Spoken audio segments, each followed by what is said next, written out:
In this module, we are going to talk about responsive design.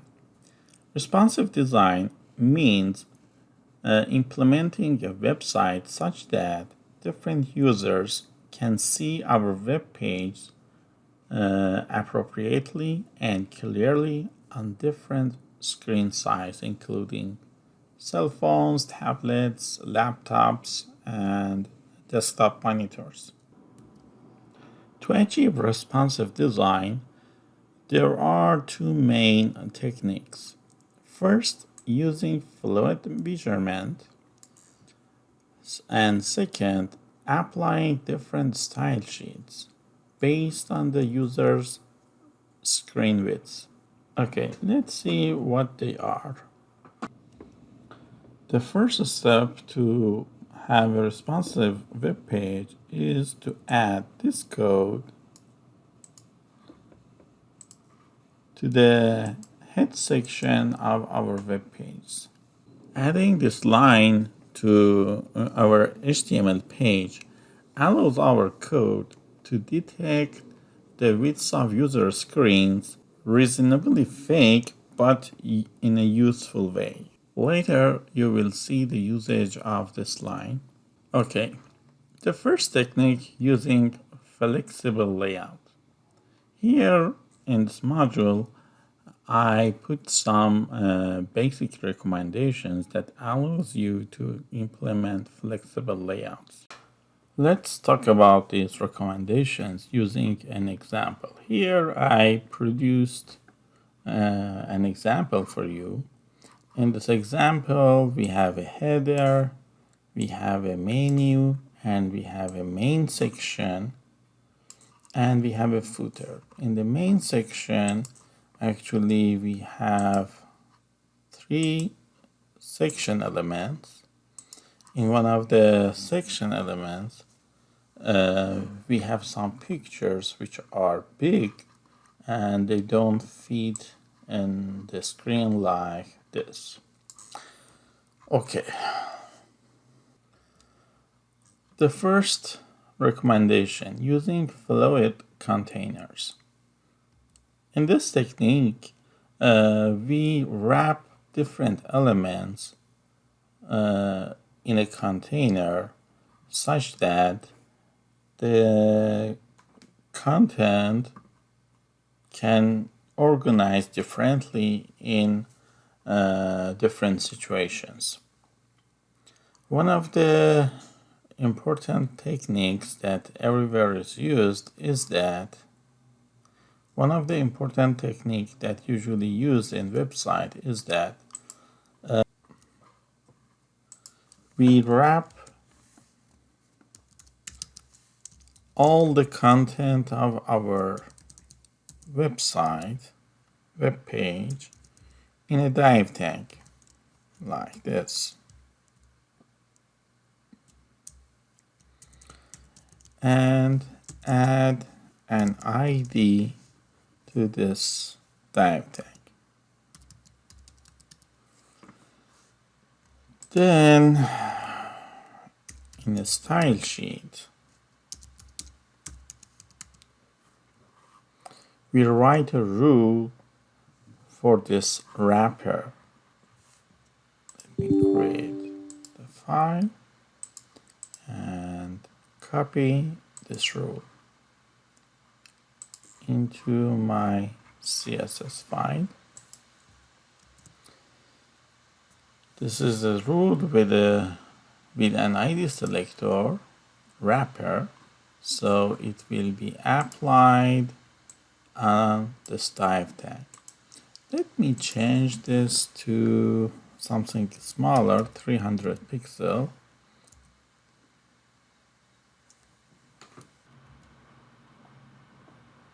Also, let me change the background color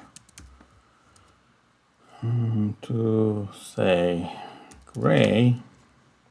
Okay. The first line says that the width of this element should not be more than 300 pixels.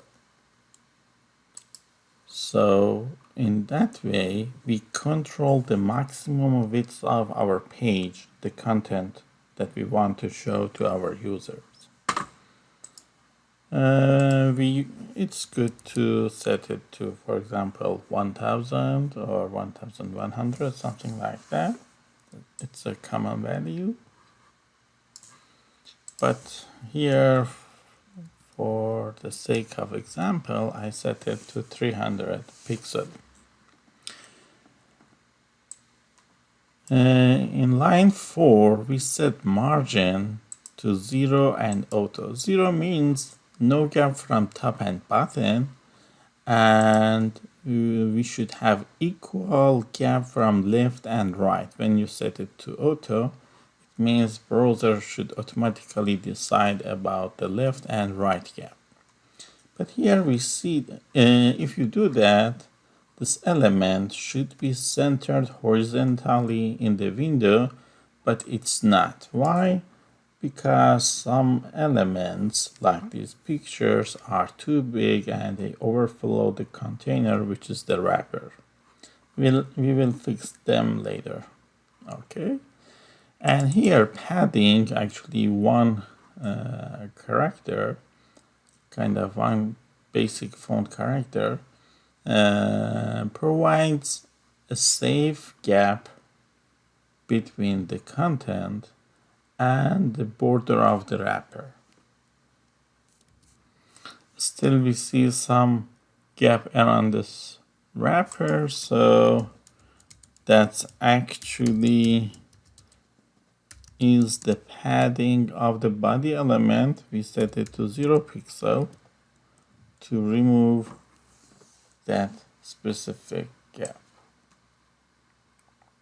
Okay.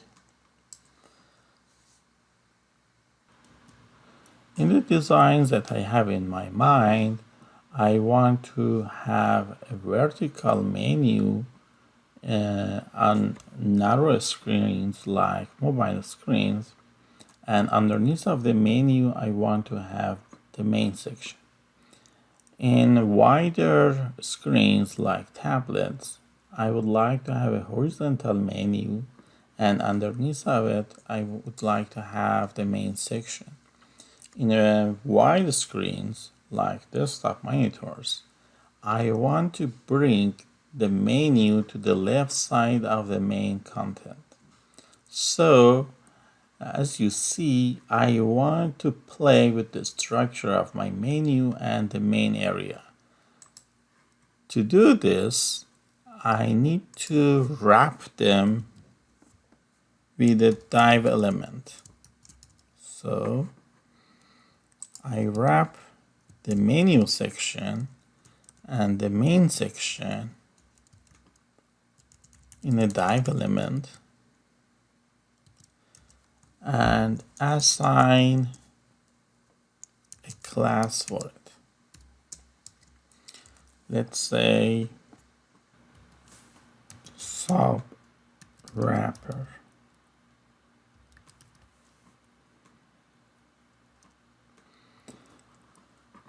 Now here I say sub wrapper should have, for example, a flex structure.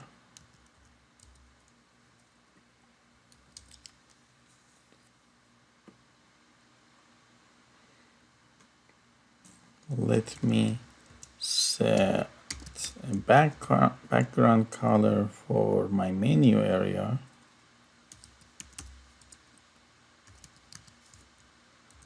And also a different background color for the main area.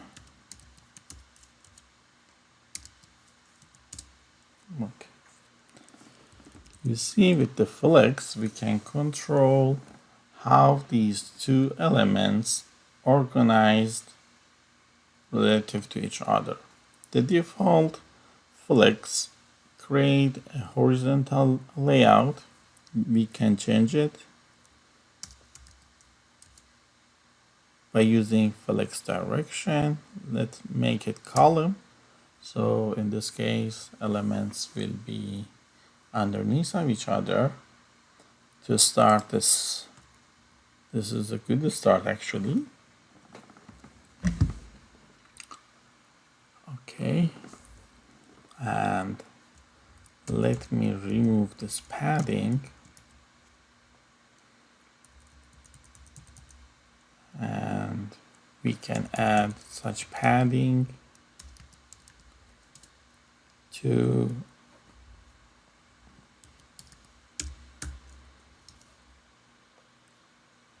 not this one actually. Let's add it to the main.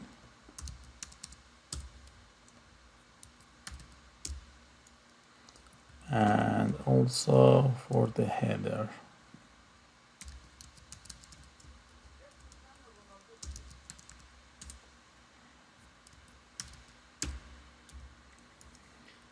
If you want to have the same padding in the header, menu, and main and footer section, actually we can write a rule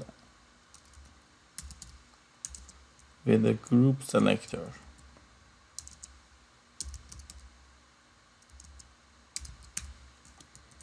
And now all of them will have the same padding.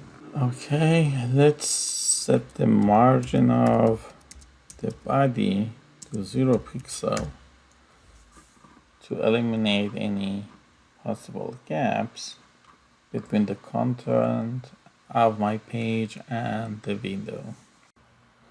I would like to improve the style of this page a little bit more. Let's change the background color of the main area. Also, let's make the menu a little bit better. A elements in the NAV should follow this rule. Text decoration none to get rid of the underlines from hyperlinks. Then we can say, for example, background color black and text color yellow to make them more readable. Also, let me increase the maximum width of the wrapper to 400 pixels and add some padding to this hyperlinks padding. The NAV itself can be, for example, a flex, can have a flex layout. Let's set the gap, for example, 1 rem. Okay, inside NAV we have some A elements. So A elements are flex items. If we set their flex property to 1, actually we allow these items to grow and occupy the width of their container, which in this case it is an AV element.